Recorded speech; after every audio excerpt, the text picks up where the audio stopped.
started. I'll just make you co-host.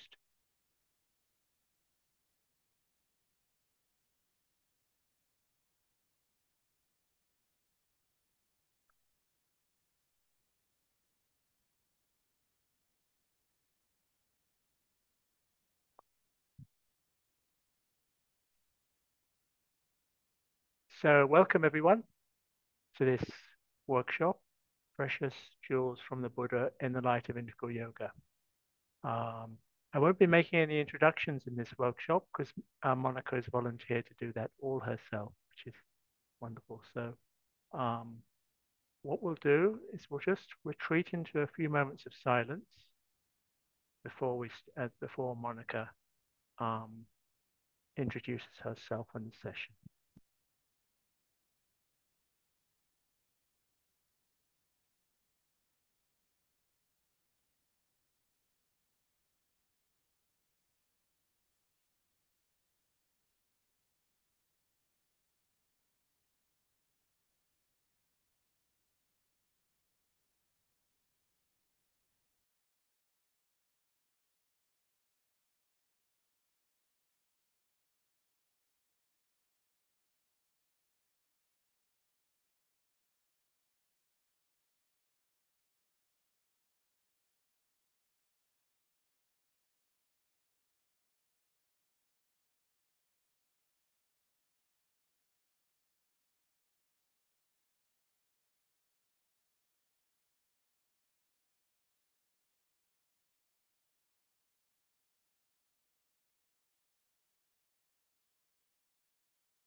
So welcome again. Welcome all. Thank you, James. And thanks to Sri Aurobindo Society, Nama, for giving us this platform.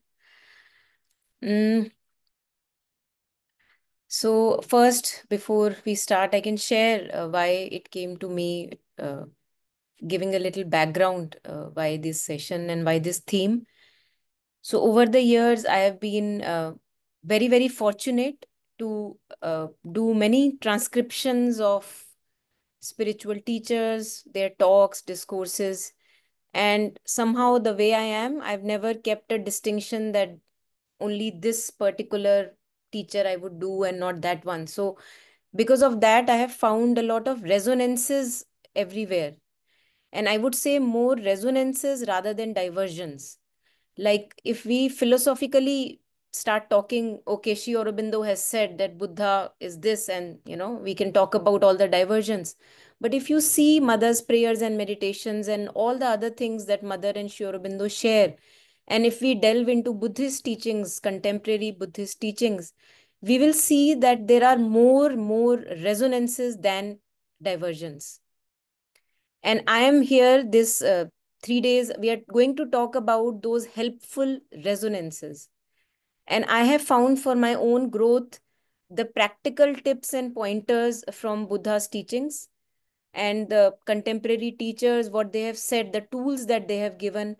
I have found them very, very beneficial so that we can go ahead on the path of integral yoga. And I don't seem to find much diversions, and like I won't be taking up any diversions here. I would be only talking of helpful resonances and how we can benefit from those teachings rather than always talking what Buddha has said and Sri Aurobindo has not said, these kind of things. It's just like unhealthy discussions where we get into something which does not help our own practical tools and methods. We don't get anything out of that discussion, but we enter and we have the ego boost that see, I know much about Sri Aurobindo, so I am not going to enter there because I am not the perfect person for that. But what I can help sharing is that how we can benefit from, say, Vipassana, Shamatha, the Buddhist practices of Tonglen, why the focus on breath, how it is in correspondence or in collaboration with what Mother says on concentration, and how it helps moving closer and closer towards a divine life, which is our agenda, for all of us. So that's what we will be taking up. And I think for all of us concerned here, you know a little about me, and I think that's enough. I won't go too much into my introduction because that would again, I usually don't like giving introductions because that defines us as a person. And, we are organic, fluid beings. And yeah, I think that's enough. And if there are any personal questions, of course, you can ask. If one is curious about this or that, we can ask personally, or yeah, on the platform. So I hope that's okay with everyone. Yeah. And I'm assuming and hoping that we will also bring our, like what we are, if we have any struggle or right now a pain point which I'm dealing with, I think it would be very helpful if we bring that into light. And please don't mind to bring your own personal problem here. Why? Because each one of us is facing those problems. At times people feel that, oh, this is a personal issue, I don't want to talk about it. But actually, you see, there is nothing personal. Everybody has those problems: jealousy, ambition, greed, lust, name it, and we have it. So whatever you share, we will be all benefiting from those issues. So don't think that, oh, this is my personal thing and I don't want to, bring it to the platform. We all are dealing with those. And I feel that it's very helpful if we directly challenge and address that into light, bring that into light, rather than just vaguely talking about this and that. Right. So that's a hope that we will. And please keep asking questions if there are. And any curiosities you can ask. You can interrupt me in between. There is no, like, I'm not going to take only questions in the last. You can interrupt in between also. Raise your hand and then speak, or just speak right away. Yeah. And I'll also be giving a little bit of to do thing at home. Like that, we can focus more on one particular aspect from Buddhism, and then we can think about it, reflect it in our practical daily life, and then we come back on the next day, and then we can share if there is any revelation or any problem. Yeah. So like that we move. Yeah, welcoming again everyone, and thank you for participating. Yeah. So we start with, why these sessions at all? Why to talk about all these things? The thing is that we all are seeking more peace, harmony, bliss, all the good things in our life. And right now, as life is, we see that it becomes more suffering than bliss. Why? Because if we go to Mother and Sri Aurobindo, Mother has said in the story of creation that all the good things, the four powers, turned into their opposites. So bliss became suffering, and life became death, and consciousness into unconsciousness. Everything upturned. So right now, what we have right now in is a life which is full of imperfections. And that's why there is also a lot of suffering, because knowledge turned into ignorance. So I don't know who I truly am. And that's why in my actions, I am narrow, I am limited, and I suffer. Right. So suffering is there rather than bliss, although my hope is towards bliss. So Buddha also discovered this, exactly this, that we in our individual journeys discover that we suffer.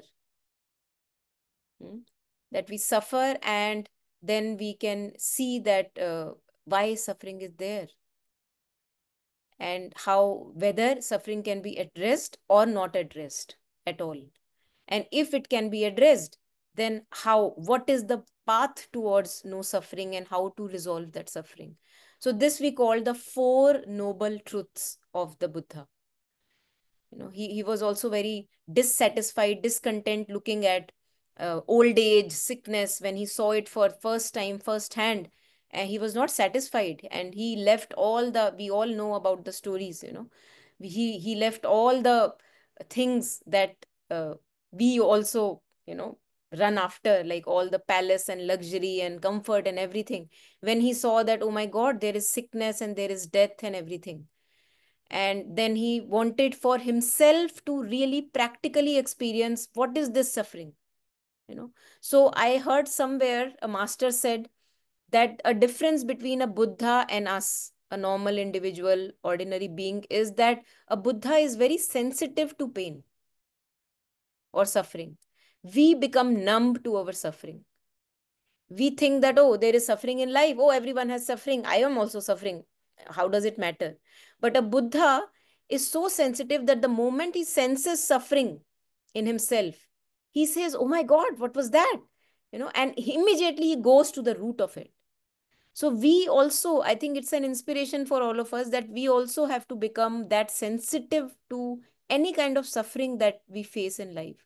Suffering is not life. A true life is supposed to be something more than just suffering. So the moment we have a touch of suffering, we have to inquire like a scientist. We go to the roots of it to see what did I do? Where did I go wrong that this suffering is there? So a Buddha does that, and then he does not stop. He gave, I think, more than 6 years of his life dedicatedly until he found a resolution to that pain that he felt, right? So what we do is we distract ourselves from that pain. That's not what we are going to do right now, right? So what we are going to do is to be very extremely sensitive to whatever little pang of suffering and unease that we feel in our life, and to go to the roots of that where is it coming from? What did I do wrong? What wrong thought did I have that this suffering came to me? Hmm? And mother also addresses this. Mother says in prayers and meditations, the first prayer that we have in that booklet, 2nd November 1912, where she says that the moment I do a little thing which is not consecrated and not aligned with the truth within, I'm rephrasing, she says, I feel a little pang in my heart. That is what we have to do. We have to feel that pang. We have to be sensitive to that pang, because that is our inner compass. That is our inner compass, which will tell us very, very clearly that whether I have acted out of the inner truth, inner guidance, or whether I have acted out of the desire soul, the clingy soul, the clinging, the craving part within, ego. So this is what Buddha went on to discover, and then he sat with this pang and unease, and then he looked into his body. After going through all the teachers and everything, he looked into his own body and discovered a way for himself where I can touch the root of the suffering, and not only touch, actually completely dissolve it. And I think this is possible because there is hope that these masters have given us. They have given us not only the hope, they also have given us the path, which Buddha called, say, the Noble Eightfold Path, or, Mother says integral yoga, the path of integral yoga, we call it. I feel there are so many resonances. So first we talk about these four noble truths. Let me just bring it to front. I'll just share it with all of you. I hope this should be possible. Wait. Mm, uh, okay, I don't know. Open system settings.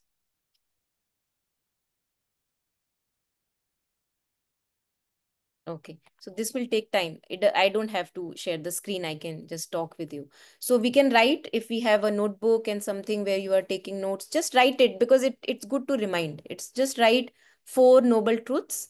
First, he discovered that there is dissatisfaction, the truth of suffering, that there is dukkha in life, suffering in life, and there is dissatisfaction in life. I want to be healthy, but I'm not healthy. I want to be happy, but I'm not happy. Like that. So the first noble truth is the truth of suffering. The second noble truth is cause of suffering. That there is a cause to suffering. Like it arises and that it passes away. It's not that it always life is suffering. Not like that, right? So there is a cause to suffering. It's conditional. And the cause of suffering is craving. Oblique, you can slash it, and you can either call it craving, you can call it desire, which Mother calls desire soul, Sri Aurobindo calls desire soul, or attachment. So first noble truth, truth of suffering. There is dissatisfaction in life. Second noble truth is that there is a cause to suffering. When we remove that cause, then the suffering doesn't need to be, right? So it's conditional. Suffering is conditional. There is a cause to suffering, and the cause is attachment, craving, or desire.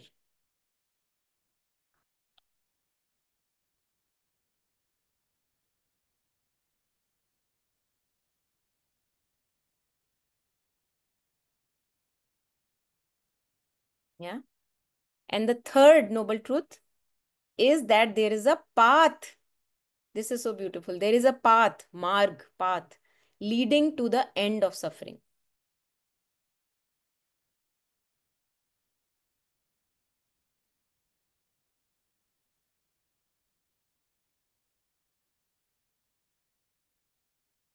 Yeah. So we are on the third, that there is a path to the end of suffering. The fourth is the end of suffering, which is eliminating craving, completely gone.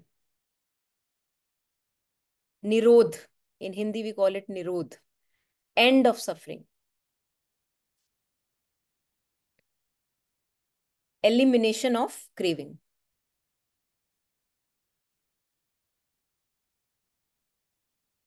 Okay, so we are all set with the four noble truths. First is that there is dissatisfaction in life. We all know, we all have tasted it, right? From time to time, it comes, it goes, but we know that there is suffering, right? Then he discovered, and we also discover that whenever I'm craving, whenever I'm clinging to some kind of opinion in my mind, this is how it has to be, but it's not happening like that, there is suffering. So we all have, experienced it for ourselves. Third is that there is a path to the end of suffering.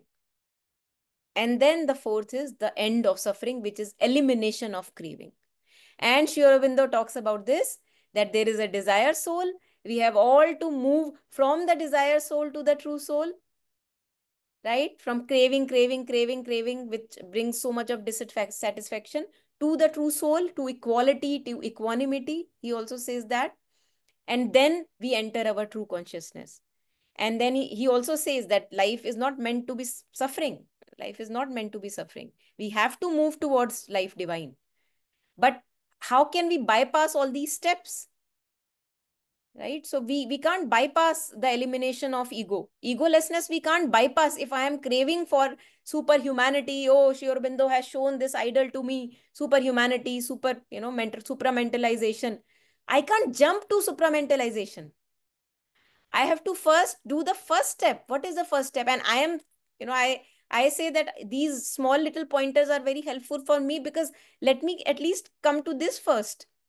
Supramentalization can take care of itself, but I have to work on the ego, right? So Buddhism helps with the ego part, which is the first step in integral yoga, liberation from the ego consciousness, right? So when we end our craving and clinging to all the things that we get attached to, then slowly, we actually are liberated from the ego consciousness, and we are more freer consciousness. And then we can talk about refinement of consciousness, or becoming more and more our true consciousness, right?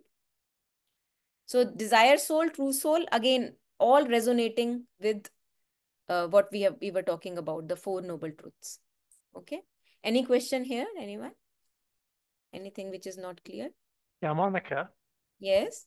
Yeah, there's craving, but Yes. there's craving and aversion, isn't there? The Yes. duality. Yes. How does aversion fit into this scheme? Yeah. So what they say is that aversion is also a kind of a craving. Hmm. Now, let me share how. It was very interesting for me when I also discovered. So craving is like, this is how it has to be done. I want this, right? When does aversion happen? Aversion happens when I don't want something. So it's also a kind of wanting, Hmm. wanting things in a different way, but right now it's not happening that way. So they put aversion and craving in the same category, actually. And sometimes desire comes aversion when you've actually satisfied all your desires, and then Yes. yeah, Yes. Right, right. So they belong to the same category, yeah, that intense vibration. Yeah. right, Which mother also shares when she shares the difference between desire and aspiration. She says, desire always carries with it this, this like something is, happening within the yeah, body like that. And in aversion also same vibration is there, like restlessness is there like that. So they put it in the same category, craving and aversion, because I am craving for the things in a certain manner. That's why I'm aversive to it. So like that. Yeah. Hmm. Yeah. Anything more? Anyone? Okay. Great. So this is clear. Now this is also part of our homework, that this 1.5 or 1 day that we will have until the next session happens. Just keep these four noble truths in the mind, at the back of your mind, and notice whenever you see a pang, you see a disappointment, just bring these four noble truths into the front, like that you will get some insight onto that matter. So I'm reading something out from Kesamutti Sutta, again, one of the teachings of the Buddha. He says, and when he was giving his own insights, what he realized for himself, he said that don't just blindly believe me, test it out for yourself. So we are also going to test it out, right? We are not going to be a blind follower of anybody. We are going to test it. Okay, does this work for me? Okay, if it works, I'm going to take it. If it doesn't work, I'm going to maybe test it out for some time and then abandon it, like that. So he says, do not simply believe whatever you are told, or I will share later all this with you later on, or whatever has been handed down from the past generations, or what is the common opinion, or whatever the scriptures say. Do not accept something as true merely by deduction or inference, or by considering outward experiences, or by partiality for a certain view, or because of its plausibility, or because your teacher tells you to do so. But when you yourself directly know these principles are unwholesome, blameworthy, condemned by the wise, and when adopted and carried out, they lead to harm and suffering, then you should abandon them. And when you yourself directly know these principles are wholesome, blameless, praised by the wise, when adopted and carried out, they lead to welfare and happiness, then you should adapt and practice them. So I found this very, very logical, right? So if anything helps me, whether it's coming from Buddhism or from this teacher or that teacher, I'm going to be shameless. I pick it up. Like that, I've been myself, and that's what I think it has to be very selfish in that center, in that manner, that if anything helps you, take it, because it's your practical experience that it has benefited you. And if it's not benefiting, maybe glories can be said about it, but it's not benefiting you. So, you'll have to abandon it. And it's very practical suggestion from the Buddha. So, yeah. And then he goes on further. He says the highest authority is one's own experience of truth. Each of you make yourself an island, make yourself your own refuge. Appa Dipo Bhav, be a light onto yourself. There is no other refuge. Make truth your island, make truth your refuge. There is no other refuge. And Mother also says, cling to truth. Mother has, this their very beautiful quote from the mother, like 10 lines or so, where she says, never depend on anyone for any emotional support or this support or that support, because when you fall, and you will fall, it hurts on your nose and it hurts very badly. So Buddha also says, cling to truth, cling to no other thing but truth. And we all have enough experiences in our life where we have seen that if we cling to this person, this situation, that situation, we actually fall on our nose and it hurts very badly. But unfortunately, or maybe our character is like that, like dog's tail. That's what I call myself, dog's tail. Again and again, we keep falling prey to the same situation.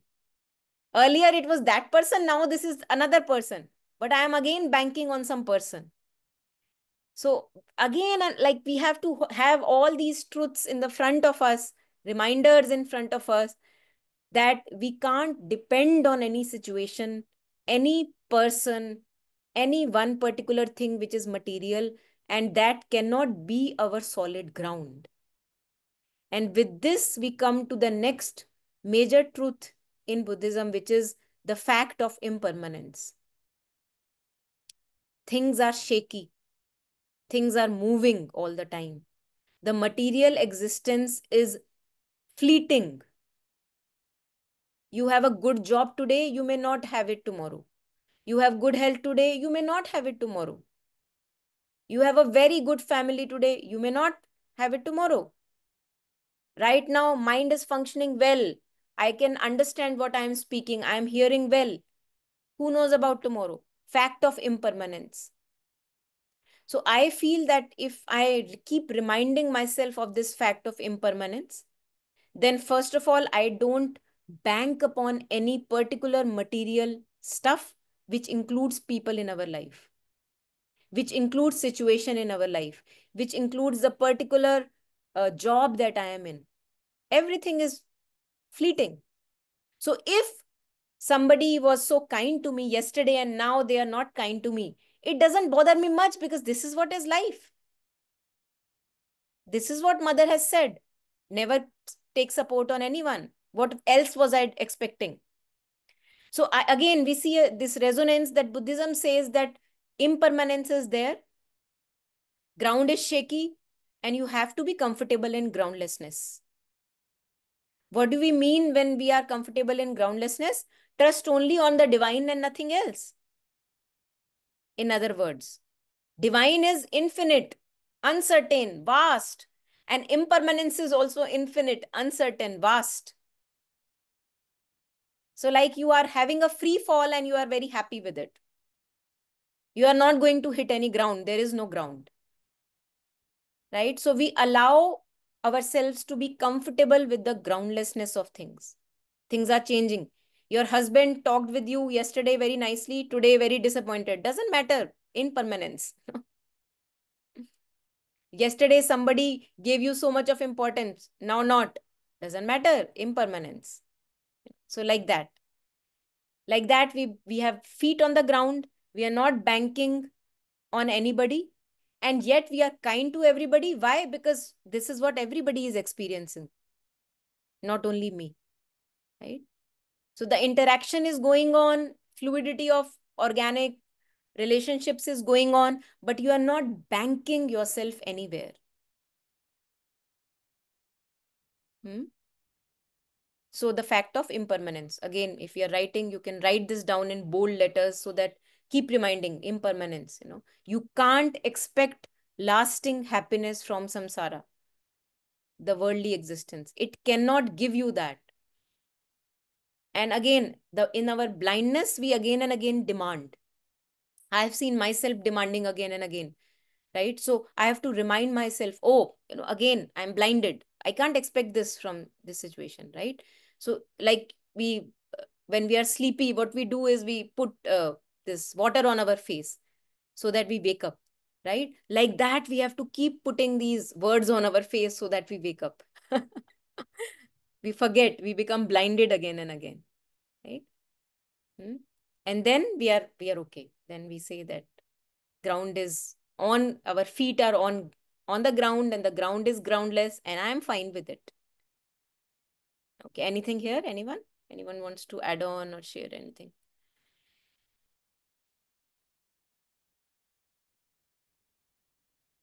Okay, so we are clinging to truth. We are not clinging on anything but truth.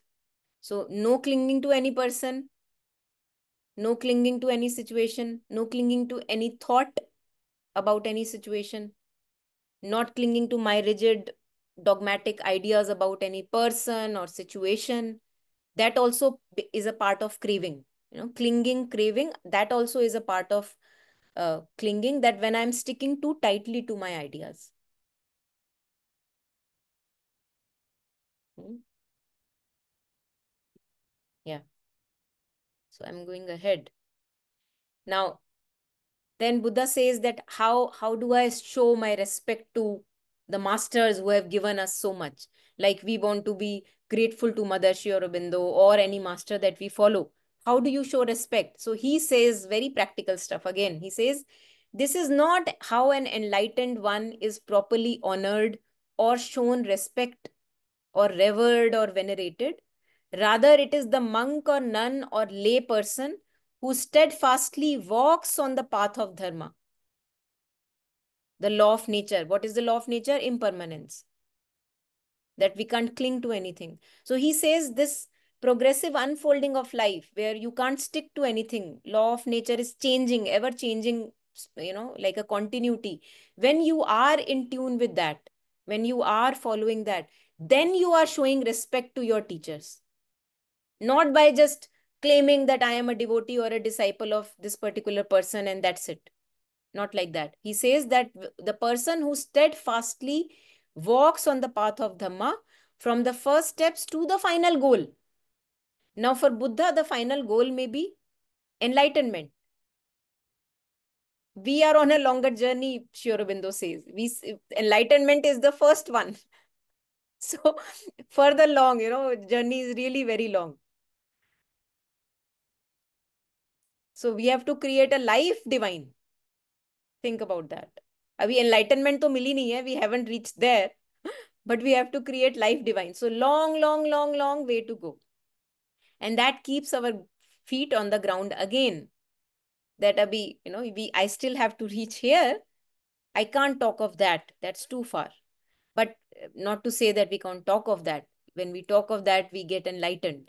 Not saying, but not to make it into a theory or a label of the ego, knowing that we are not even on the first step that Sri Aurobindo has mentioned, the liberation from the ego consciousness. Yeah. So he says, those who steadfastly walk on the path of dharma from the first steps to the final goal, who practices dhamma working in the right way, that honors, respects, reveres, and venerates the enlightened one with the highest respect. This is what we have to do. And Mother also says this, that if we want to show respect to Sri Aurobindo, then be what he says that you should be. Not always talking about it. So one workshop in 5 months, 6 months is fine, but rest of the time I have to walk the path. Reminders are fine, but what am I doing every day? How am I behaving with my family members? How am I in my thoughts? How much ugliness is there in the thoughts? How much of purification is there in the heart? How much goodwill or ill will I have for strangers that I keep meeting here and there? That is what I have to see after all the continual reminders. So how I am walking the path. And if we actually see that, how am I walking the path, we will see that only a little bit of dhamma or true words of wisdom is enough.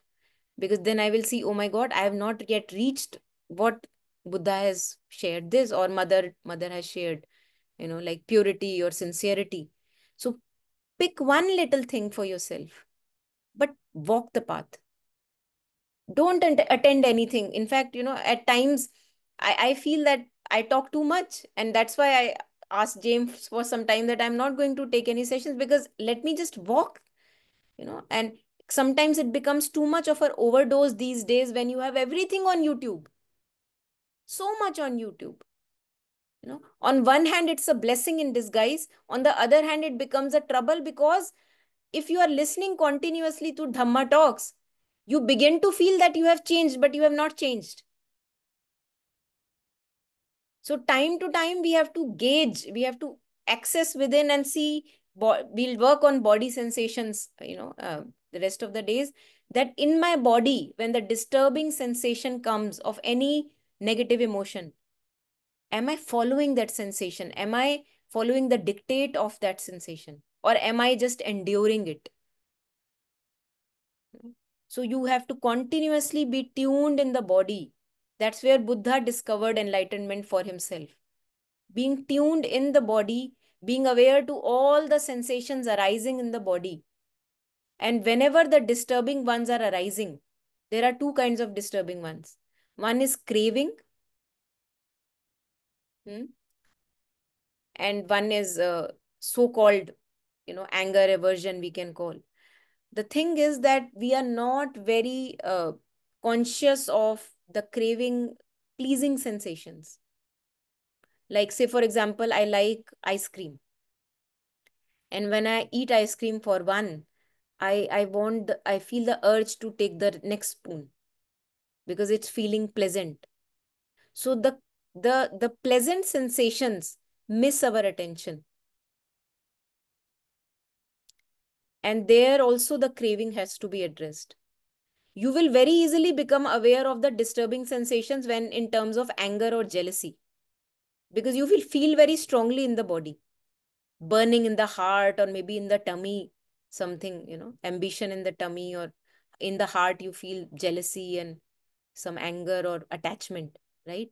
But in the terms of something pleasing, say someone who you love very much has said something very nice to you and you like it so much, you like that, oh, I'm liking this so much, that sensation needs to be watched. Because when you like it so much, what is the next thing that you do? You want it again. You crave for it and then you cling to it. And when it's not happening, it brings either disappointment or anger, or all the bouquet of things associated. So again, we can write it down, to be aware of the pleasant sensations in the body. So to be tuned in with the body and to be aware when you're liking something, because we are moving towards true consciousness, which is equality. Right now, when I am deep into the pleasant sensations, I'm not very equal, right? So be watchful. Again, to be watchful, red light signal, beep, beep, beep, beep, something pleasant is happening. Not only when something harmful is happening, but something pleasant. More so for something pleasant, because that can go unnoticed. Hmm. Like some friend calls you up and you feel so nice, and then you want to happen again, it to happen again. So this wanting of more and more of the pleasant things, like a like uh, nasha. What do you call nasha in like you're drunk, some intoxication, right? So to be very watchful of the intoxication of pleasant sensations in the body. And when you see that intoxication happening, you see the sensation of that pleasantness in yourself and the craving for more, it should happen again, again. Somebody maybe said a word of praise for you. You felt so nice in the heart. And then you want to happen, it to happen again. So to be watchful, and to be watchful of the craving that yes, the mind wants to repeat it, and to endure that sensation through breath. So you will continuously be stationed in the breath when the sensation is there, and you are not wanting anything out of that sensation. You are watchful of that sensation, but you are not wanting it to fulfill itself, right? And then when you are watchful of it, if you are to be watchful of it, you will have to continually stay with the breath. Like that sensation is there in the body, yes, it's still there, I see it, I see it, I see it. Then you keep seeing it, watchful of the breath, you keep seeing, you are holding hands with that sensation, but you're not wanting anything out of that sensation. And then slowly we see the truth of impermanence. How? We see that, oh my God, just 2 hours ago, that sensation was so strong in my body. I just really wanted it. But when now I have stayed with it, it's actually dampening down. I need not fulfill it. And slowly, actually, it will dissolve. It will disappear into thin clouds, like monsoon clouds or dark clouds. They come, but they are not permanent. They dissolve in the sky. They may come again, but they dissolve in the sky. What is permanent is the sky. Your watchfulness is permanent. So this seeing things as their true nature is impermanent.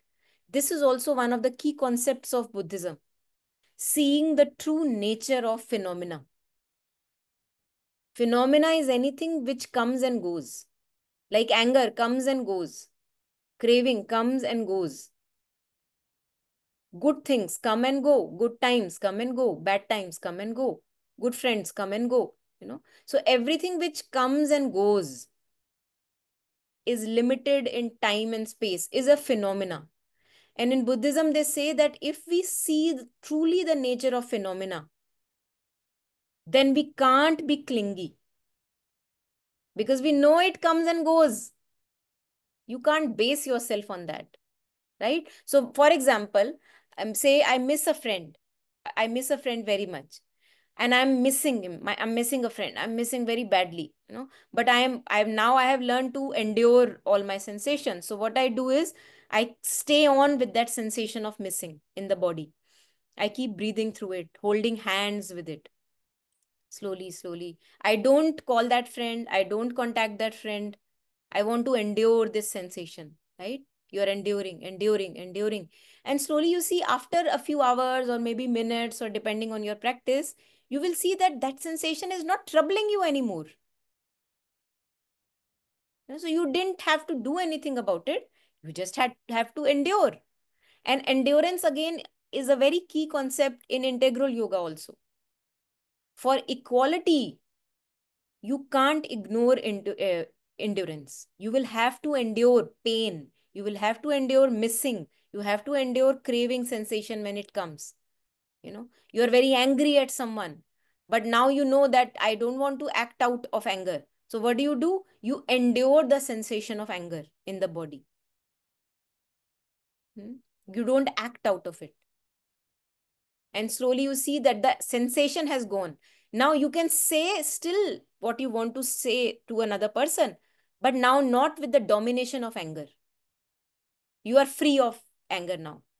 Anger is not dominating you, but you still communicate what you want to communicate. This is true freedom. This is, I'm not acting out of my impulses or all the disturbing emotions. I am a free person. Liberation from all these vices and virtues and everything that bound us, that are holding us in their grip, and we act out of them. This is liberation.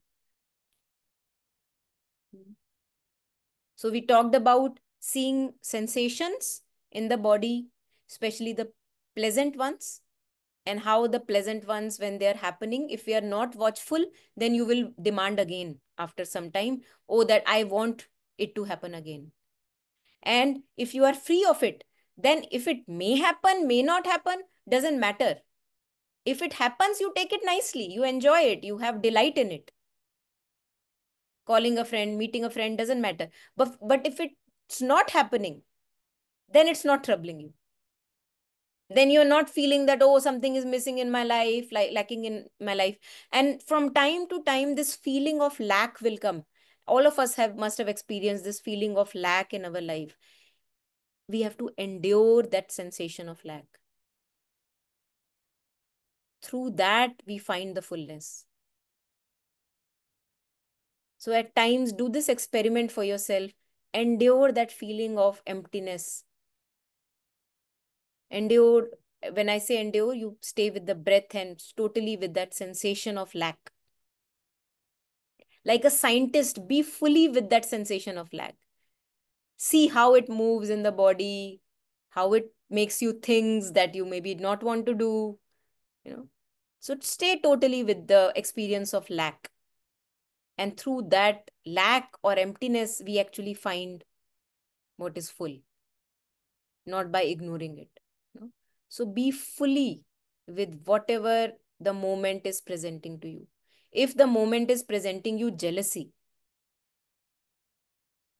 be fully with it means not in the mind. Oh, what that person said to me and how that person, is jealous of me, or I am jealous of that person. Not in the mind. When you are with the sensation or a disturbing emotion, you are in the body. In the body, how does jealousy feel? And when you are feeling that sensation in the body, know that it is the ego's grip over us. It is like a person who you have given your house to live. You say, oh, come, my dear friend. This house I'm not using, so you are free to use. And then you go away. That house belongs to that person. And then after some years, you come back, say 20 years. Now you come back to that house. 20 years is a good time. And that person is not ready to leave now. He says, this is my space. Come on. This may be your house, but my space. 20 years I have lived in this house. How can you just push me out? So ego is like that. We have given unconsciously this house to the ego consciousness in the grip of all the disturbing or non-disturbing emotions, pleasant and not pleasant emotions. And now we can't expect it to just leave our house immediately. This metaphor also I'm using from Buddhism, where they actually say that this house is a palace, or this, the body is a house, and it has been given to the ego. And the ego has pushed the householder away from the house. Now it has started to live inside. It is ruling, commanding. And now the psychic makes a return. It says, no, bhai, I have to come back now. It's high time. But how can you do that? You can't push and pull with the ego. It's a futile effort. So what you do is you let it work. So that the jealousy is there. You feel the jealousy in the body. You know it's the work of the ego, but you are not listening to the dictate of the jealousy. You are breathing through it. You are breathing through it. You are breathing through it. And then you see it comes and passes away. You don't have to be bothered too much about it if you are not listening to the dictates. Same goes with ambition, uh, pleasant craving, craving for the pleasant things. Same. Anything which is like restless and wanting. Same.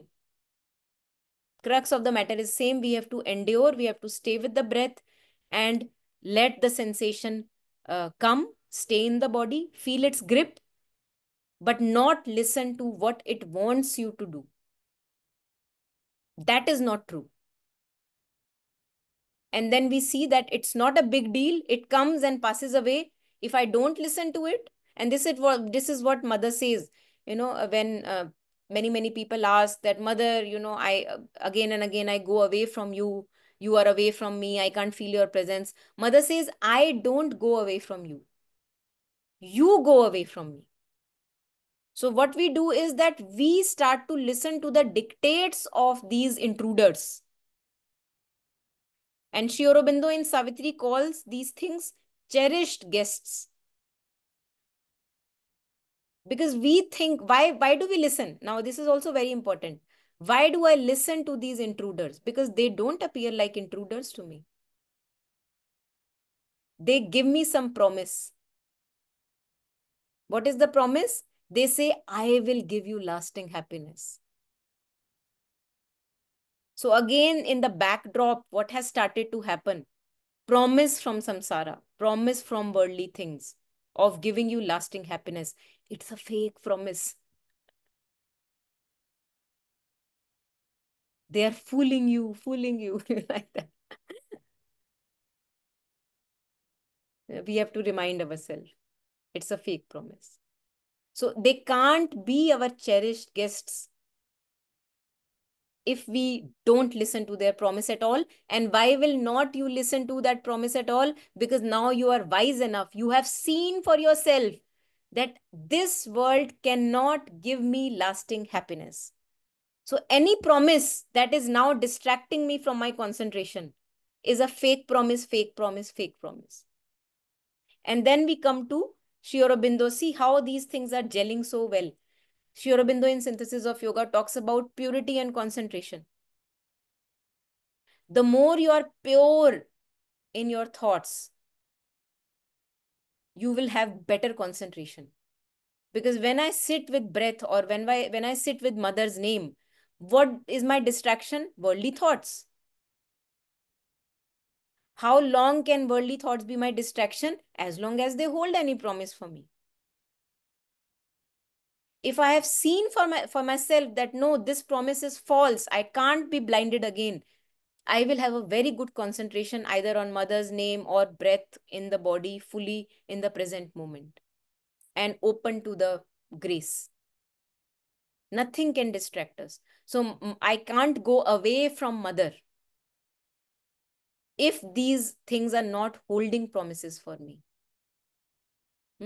And again, all this is linking well with impermanence, that if I understand the fact of impermanence, this world is fleeting and it cannot give me anything lasting. For factual, for my reality, has it given me anything lasting?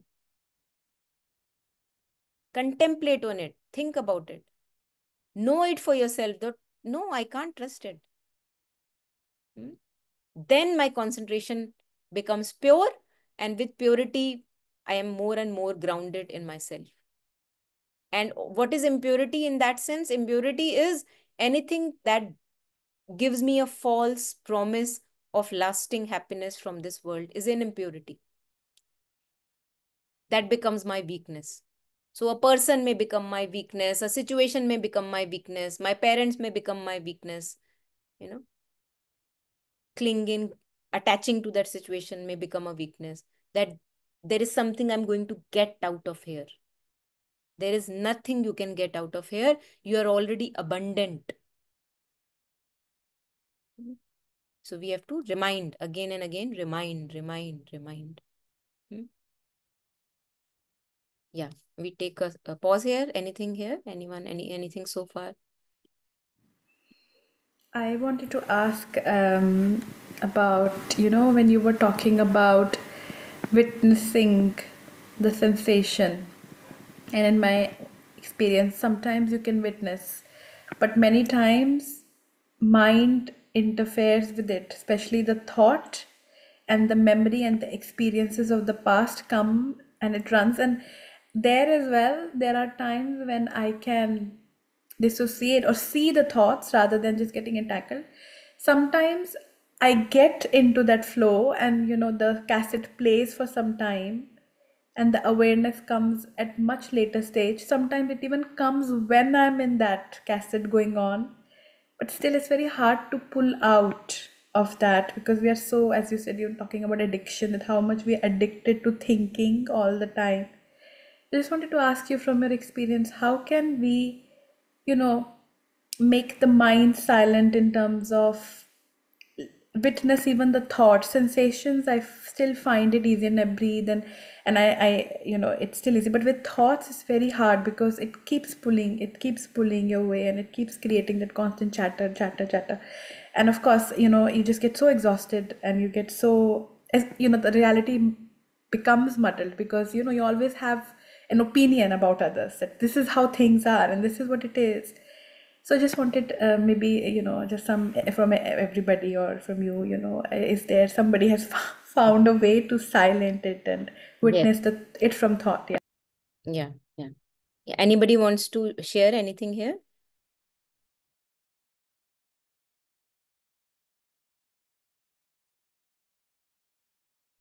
I think pranayam, of course, is a very good way.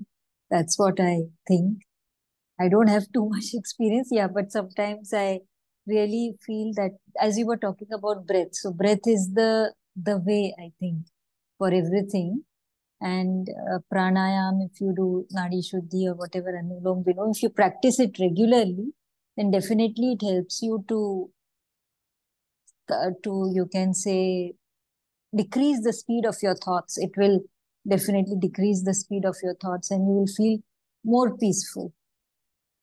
That's what I want to say. And yeah, of course, if you are with the mother uh, during your hard times, or whenever such kind of thing has taken over you, and just stay with the mother or just stay with her image, then sometimes she helps to lift you up. That's what also sometimes.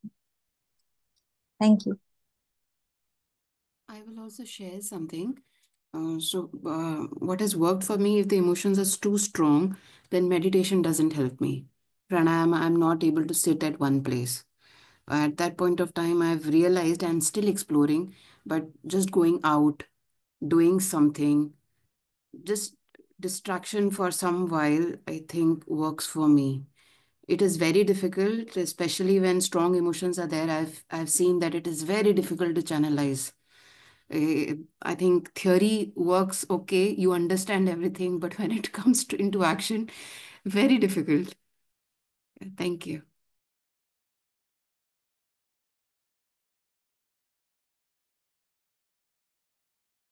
Yeah, beautiful. Thank you so much. Yes. Yeah, I think mother also used to, when any person, a disciple was not well and maybe under the influence of adverse forces or emotions or whatever, she would oftentimes she would ask whether that person is coming to work or not, that he should continue to come to work. And it's very important what was just shared, that uh, some kind of physical involvement, some manual kind of a work somewhere, you know, it always is very, very helpful. And even at times, even a change of place and environment also helps. I've seen that at times, when there used to be times when, uh, say, I'm dealing with an emotion, and when I come back to that space, I am just overwhelmed with that emotion again. But if I go to play, or if I go to for a sport or a walk, then suddenly I feel that where is it? It's dispersed. So I think, yeah, we have to figure out for ourselves what works for us. And that's why in integral yoga, we do not exclude the bodily part, the physical part. So the mind runs too badly, as Nandini was sharing, because we nowadays have become too stationary. And the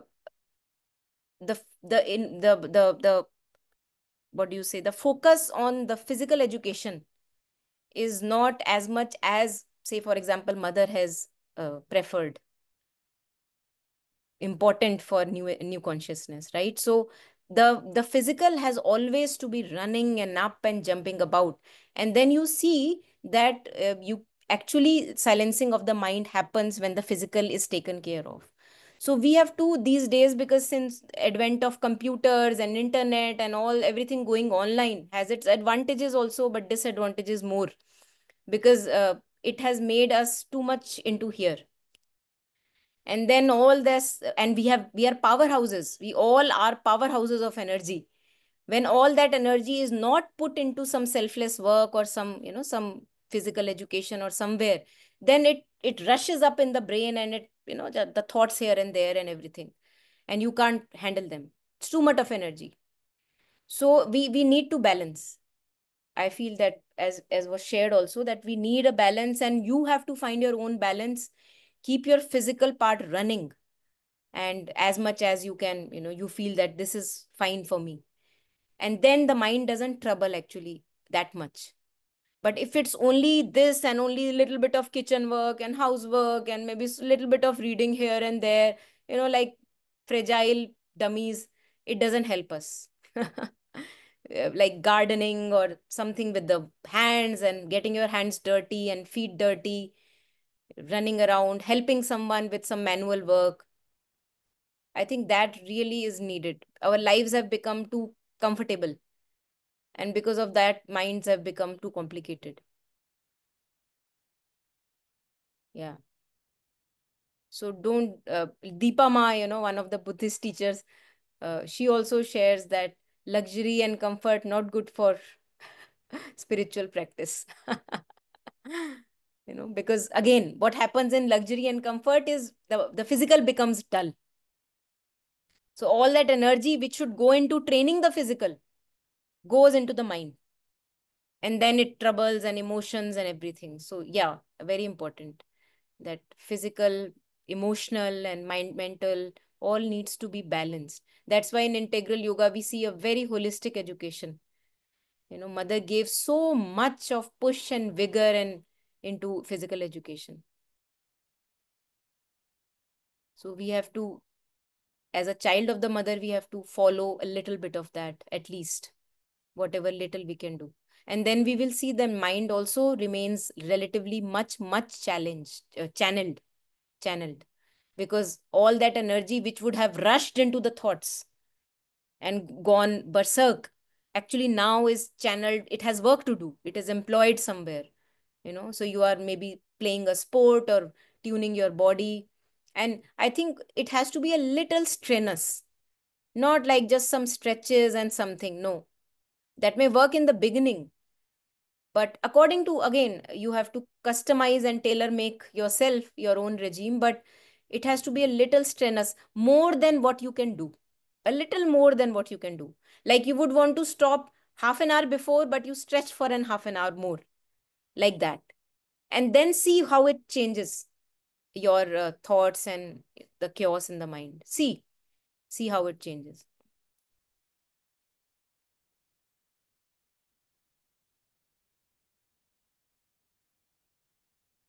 Yeah. Anything more here, anyone?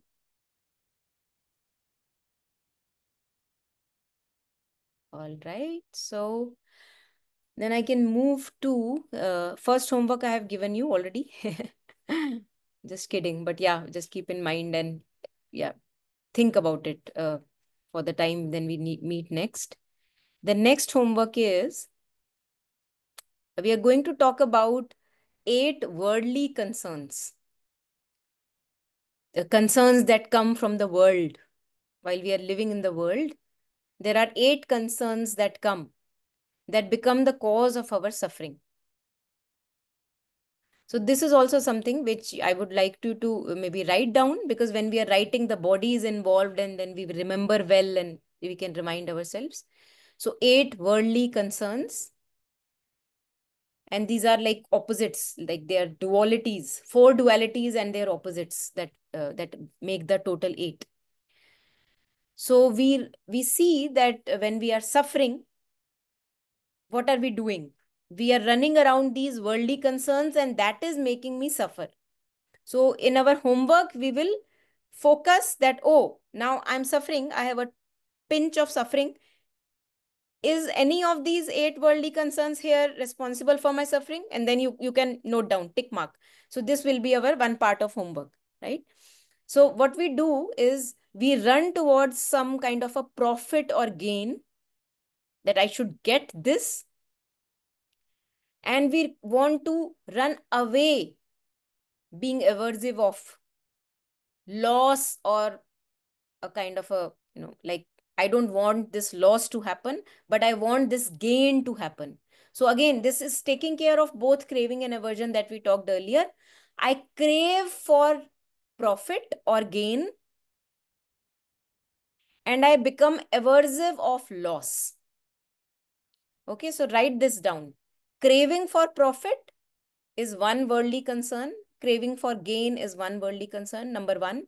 Number 2 is running away from or being aversive of a loss. So now we have talked about 2 worldly concerns. Now we go to the third one. Running towards respect and fame. Like somebody should recognize you. So running towards craving, wanting respect and fame, being aversive of or running away from ill reputation. Like nobody should repute you badly in the town or in the society. So running away, becoming aversive of ill reputation, and wanting reputation and fame and respect. So we have talked about four worldly concerns, right? Now, 5th and 6th, wanting pleasure. Like we were talking, the sensation of pleasure. I want it more. Oh, I like that ice cream. I want it more. I like to talk to that friend. I want it more and more. How nice it was, to talk to that friend. And you're wanting it more and more. So running towards pleasure,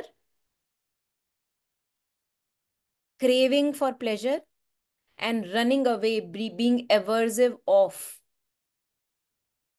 pain. When I have pain, I don't like it. Go away, pain. I don't like it. So what we are trying to do here is that we are going to notice that we are being aversive. And the moment I notice, I have the moment to transform it. So when pain is happening or loss is happening or ill repute is happening, where I dislike all these things, right? And right now, when I'm moving towards equality of the soul, then likes and dislikes don't matter. So what I do is, when pain is happening, loss is happening, ill repute is happening, I endure. I stay with that breath, breathing. I stay with the breathing. I stay with those unpleasant sensations. I don't like it. Yes, I don't like it. But I stay with them in the body. In the body, the change will happen in the body.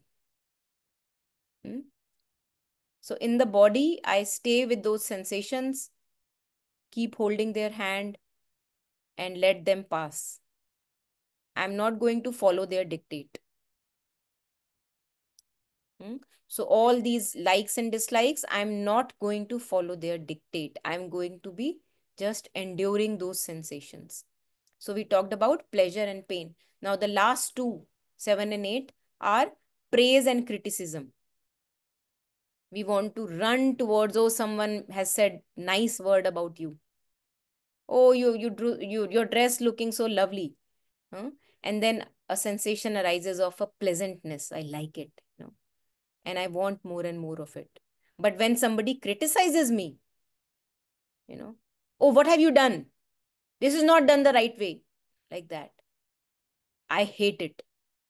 So when you see that, oh, somebody has criticized me and the sensation of hate begins to arise, catch it that very moment. That is the old tendency that we have to transcend. So transcending above my liking and disliking. This is moving into the equality of the soul. For that, I will have to become conscious of my likes and dislikes and that I am ruled by it, right? So I will not listen to the dictates of the pleasant or unpleasant ones.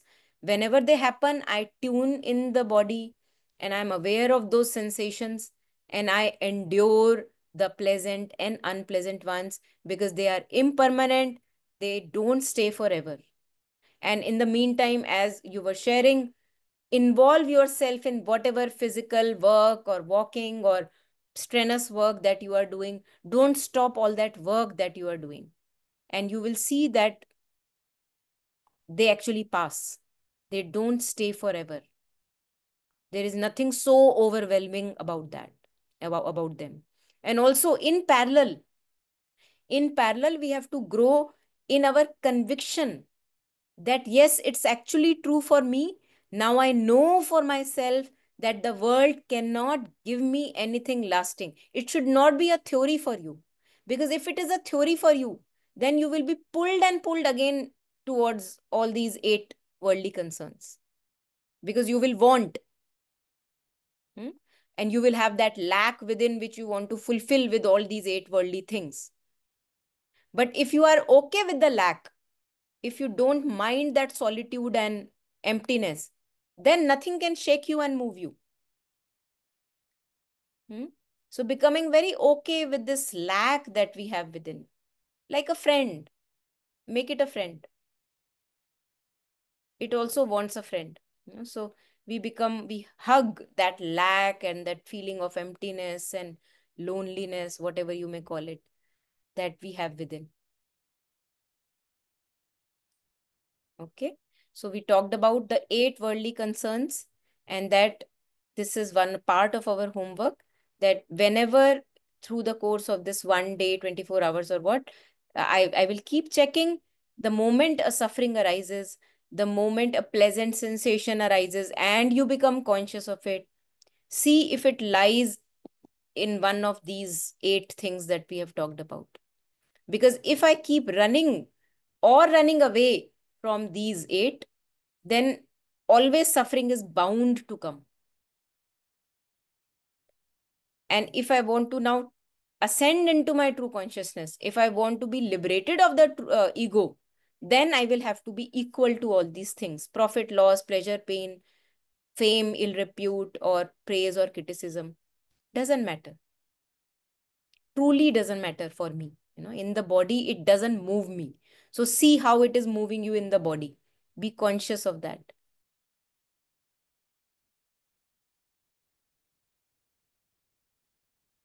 Okay, so this is our second part of the homework. And if at all in this duration between today and tomorrow's session, if you see some emotion arising, some situation happening which is very painful, or you know uh, gives you a very disturbing feeling, again, don't let go of the practice.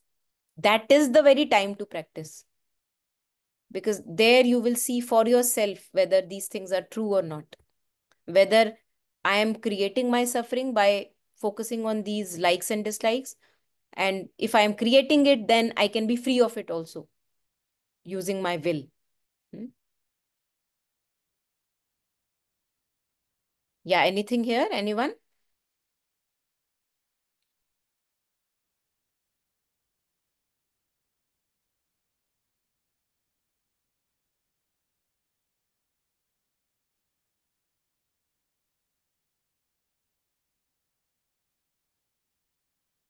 Any challenge that anyone has and would want to share, that, okay, all this is okay, but like that.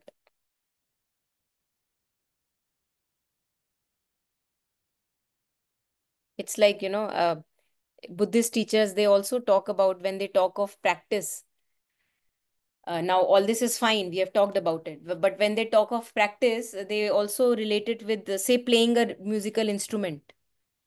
When we first time lay our hands on a guitar or a piano, the first time we don't play well. And not only the first time, for many, many months we have to practice, so that we are able to play very, very well and effortlessly. So we have to be very, very practical about this, that it's actually like playing a musical instrument. Give yourself time, and a musical instrument requires a lot and lot of hours of practice. So we all know that we should stay with the breath and stay in tune with the body. But how many of us do it, and how many hours a day do we do it? So just in theory, no help. In practice, that's where the real challenge lies for us. And then after hours of practice, then you can see for yourself whether now my hands on guitar or piano are playing well or not. But without putting those hours of practice, if you begin to say, no, all this is okay, but, then it means, nothing can really help us, because we are just theorizing and, not putting things in practice. So give the hours of practice that are required. So staying in tune with the body, staying in tune with the mind requires a lot of practice. And who will practice? Fall in love with the practice. Why will I practice an instrument? I am in love with the practice. Right? So uh, mother says somewhere, like 3-4 lines, she says that, uh, take interest in whatever you do. Then she says, to take interest in whatever you do, you have to try to do it better and better and better. And when you try to do things better and better and better, you progress, and progress brings you joy. So when I'm interested in a practice, then only I want to do it better and better. Why will I do it better and better? Because even at a little bit of practice, I will see, oh, I am liking it. It's giving me benefit. So like, if we stay in the body and we practice staying conscious of the breath and bringing the mind again and again back to the sensation, staying in the body, not lost in the thoughts, we see that, oh, my life has become a little simpler. So immediate benefit you get. Now, if I'm conscious of the benefit, wouldn't I practice? Only a fool would I be, if I am not practicing even after knowing the benefit. So it's like very, very practical. And if it's not benefiting me, then I experiment it for some time. sincerely and then see whether I want to take it or not take it. But without practicing, I can't really comment on its results and non-results. So be very sincere about it. We have to be very sincere that, I have practiced or I want to practice and I give myself this much of time, and then I see that yes, it is benefiting me, so I want to continue the practice like that. So Suzanne is sharing something. Dedication can be painful. Is that right, Suzanne? No, it can be painful, like learning an instrument.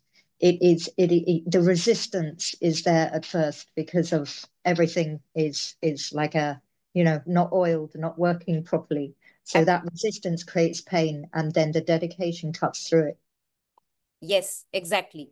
Yes, that's why endurance is one of the words which comes with the mother again and again, because we will have to endure that resistance. Yeah. So the pain will be there. It's like a it's like a pain, which is a very auspicious kind of a pain, like a mother giving birth to a child. And like that, Sri Aurobindo says that we have to continuously give new births to ourselves. So imagine how much of pain we have to go through. Right? One labor pain for one child. Oh my God, oh my God, oh my God. So like that, we have to continuously give new births to us. And in that, there will be pain, but there will be also joy of a new discovery, joy of a new baby born. So a mother has to undergo that pain for a new birth. And that is why endurance comes into the picture, right? But it's a very auspicious pain. We can go through it. We all can go through it, and we have to. Yeah, so Pooja wanted to ask something. Pooja, you want to share? So, Monica, you rightly mentioned practice. But what I've realized is you stay in a certain environment and you are staying with certain people, and their emotions also affect you to a certain extent. You try to be calm, but I think we are also humans. So sometimes I feel I'm not able to let go of those emotions from my body. I feel they stay for too long. So even and then staying with the breath also doesn't help me for a long. I try to stay with it, but I think the emotions takes over sometimes. Yeah, they are very, very unruly. I agree with that. But I think somewhere, I may be wrong, Pooja, correct me if I'm wrong. I have felt, I have felt that if I am sharing that I have tried staying with the emotions, but they stay too long, this is not correct. Okay. Yeah, what I'm trying to say is, just listen to me, huh? What I'm trying to say is, emotions stay for long, impulses are very overwhelming. Totally agree, right? Right now, what we are talking of is seeing their true nature. And in seeing their true nature, I have to persist staying with them for a long, long time without wanting anything out of them. And when I say staying with them, you have to stay in the body sensations of those disturbing emotions, not in the mind, not in the storyline and the drama line. I have a sense that right now what you may be coming from your experience, but correct me if I'm wrong. Have you really, really, really tried staying fully in the body with the sensations of the disturbing impulses and emotions without unwavering, just in the body, not going into the drama line, I not think going into the it has been story? a struggle. It has been a struggle, yes. So try this now. Okay. Okay. What we are doing here is, and I'm just sharing what my experience has been, nothing more than that. I'm not claiming anything. But I have been under the grip of extremely overwhelming emotions for which I did not know what to do. I have cried, I have wept, I have done everything. And then when I came across this technique of staying in the body with the sensations of the disturbing emotions and not doing anything. Now, I'll tell you one moment that happened with me, which really changed something for me.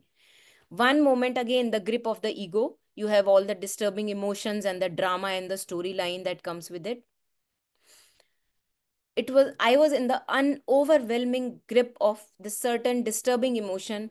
And I said to myself that now I am not going to like get up from the bed unless I see it for myself that this sensation appears or disappears. I'm going to see the truth of this sensation, right? Before that, I'm saying that I was always under the emotions, but I never stayed with the sensation in the body. That's why I can say for sure, when you're saying about your experience, that this thing you have not practically tried enough when the emotions are too unruly. So I am trying to struggle with it, but all that struggle is in the mind, in the storyline. When I'm saying that I'm in the sensations of that disturbing emotion, I'm not in the storyline. The storyline will be pulling me again and again. But what is happening? I'm bringing myself back in the body with the help of the breath. Breath is that corridor. Breath is that string with which the mind can come back to the body. And when I'm unaware of the breath, you must have seen that when I'm too much in the drama and the storyline and the people associated and what is happening with me, then I'm unaware of the breath. Okay, so I take the thread of the breath, I tune in the sensations of the body, and I am staying with the sensations of those disturbing, overwhelming, unruly emotions in the body, in the body, in the body. Whatever mind is telling me, I am not listening right now. Okay, I'm breathing through. Like you hold your child when the child is crying. You are not doing anything to the child. You are just holding in child in your lap. You're not talking to the child. The child just wants to be comforted. What you are doing is you're holding the child in your lap, and the child can stay in your lap as long as the child wants. You don't have anything else to do. So that unruly emotion, sensation in the body is that child. It wants my attention. So I'm going to this moment give it fully my attention. So what I did that day when they were so overwhelming, I lied down on the bed. I'm in on the bed. I told myself I'm not going to get up unless I get cleared. Okay. So I'm lying down. I'm in the grip of that overwhelming emotion, unruly emotion. I'm totally staying in the body, sensations of the body. I'm feeling the constrictions sometimes in the heart and sometimes pain here and burning here and chest and sometimes in the abdomen and sometimes heaviness in the heart, head. But I'm not leaving my body and the breath. And at times I can increase the speed of my breath also because that helps me to stay connected, right? I was like that for say 40 minutes. After 40 minutes, I had the urge to go to washroom. And I was not sure whether I will be functional for the rest of the day or not. But I got up, I went to the washroom. Suddenly, what I'm seeing is I'm completely feeling light. Where is that emotion gone? I am totally myself, I'm at ease. What did I do? All that I did was I did not listen to the drama's dictate. I stayed in the body with the sensation of that disturbing emotion, stayed tuned with the breath as long as it wanted, the sensation wanted me to be. I did not want anything out of that situation. And I had told myself that I am not going to listen to any dictate of this stubborn child. I am just going to be with it. And being with it means being in the body, with the sensation, not in the drama storyline. And after that, believe me or not, that particular overwhelm never turned back. Never turned back. Because whenever, and I was convinced that this is how, and I don't want anything out of that situation. So consider that situation in your mind and tell yourself that this is it. I have suffered enough. and I don't want anything out of that situation. So what are these disturbing emotions are? These are remnants of the ego consciousness. The drama it has played for 20 years, 30 years in your body. These are remnants. It is still playing its drama. But now you are convinced that I don't want anything out of this drama. Nothing doing, nothing doing. So you endure that sensation in the body. So what I want to share with Pooja, through your example, what you shared, that if I have not been able to resolve, it means, say, I say that, oh, I have tried enough for 4 months, but I have not been able to play guitar. What will the teacher say? The teachers will say, you have not practiced the right way. Practice, but practice the right way. And it is impossible that anybody's fingers can't start to move on the guitar. So let's try, let's experiment if we are serious about it. Because this works. This definitely works. So whenever any overwhelm is there, and believe me, the overwhelm is very strong, and I have full empathy for it because I've gone through it and I have full taste of it. I'm not saying anything out of any just theoretical knowledge. So all that overwhelm is nothing in front of your endurance of sensations in the body. Whenever that grip wants to grip you, stay with the breath, stay with those unpleasant sensations, and you will see that after some time, it's all disappeared like a cloud. As I told you, when I got up from the bed, I was a changed person, and I didn't know that I will be. I thought I am non-functional for the rest of the day. But immediately I was light and I was totally myself, and the grip was not there. Only thing I did was I said, yes, the practice I'm going to do sincerely, not going into the drama or the storyline. That's not where the resolutions are found. So let's try this for these 3 days at least. Yeah. Yes. Okay. Any last comments or sharings, anyone?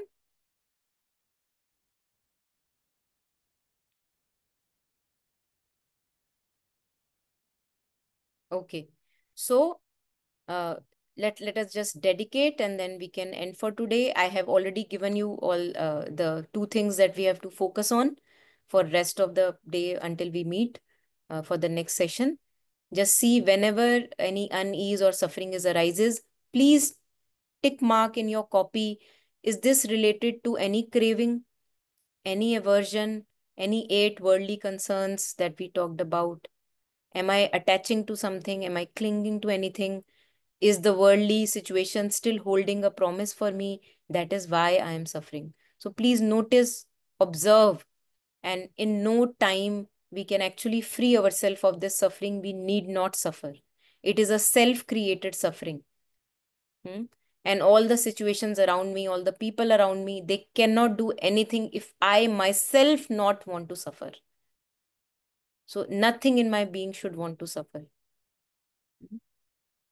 So whenever any overwhelm is there, I will be tuned in the sensations of the body. I will endure the sensations and endure it as long as it is there, not wanting to follow any dictate of it in the drama or the story. Okay, so dedicating all the merit, all the good things, goodness of life, goodness of these sessions, all the merit that we accumulate, dedicating it to all the sentient beings who also suffer like us. May we not suffer, may we joyfully walk on the path of a divine life, towards a divine life. And may we put an end to our suffering, sharing our merit with all the sentient beings, especially the ones in our families, and then spreading it out to the existence. They also deserve a lot of goodness. People around you, no matter how difficult, all they want is to be happy. So sharing our merit of goodness with them. Thank you so much. Ending here, and we meet tomorrow, same time. Oh, James is still up. James, I thought I'll put you to sleep. Namaste to you.